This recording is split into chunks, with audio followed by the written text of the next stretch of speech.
Okay, with a lot of ongoing news, issue, Facebook feeds sa LTO, sa registration, sa mga papel, our good friend allowed us or to help him na i-register yung kanyang Toyota Yaris. So, ang first step, of course, is to go to the nearest sa inyo na location. For example, sa akin dito sa Pampanga is Quick na merong registration process. So, pagdating nyo, i-assist kayo nung sa inspection. So, babayaran nyo ito sa inspection. First step sa inspection is 1,100 pesos. Diyan gagawin yung mga emission, checking na sasakyan, suspension, makina, mga ilaw, electrical, lahat.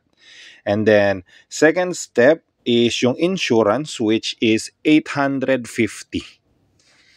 So, dyan, of course, insurance lang. Tapos, last step na, which is the LTO registration, which is for light vehicles is 1,640 something.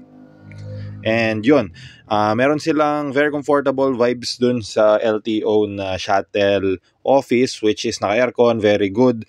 And super dali ng registration. It just took 15 minutes para ma-register yung sasakyan at yung buong process. Ipa-register niya na para walang problem.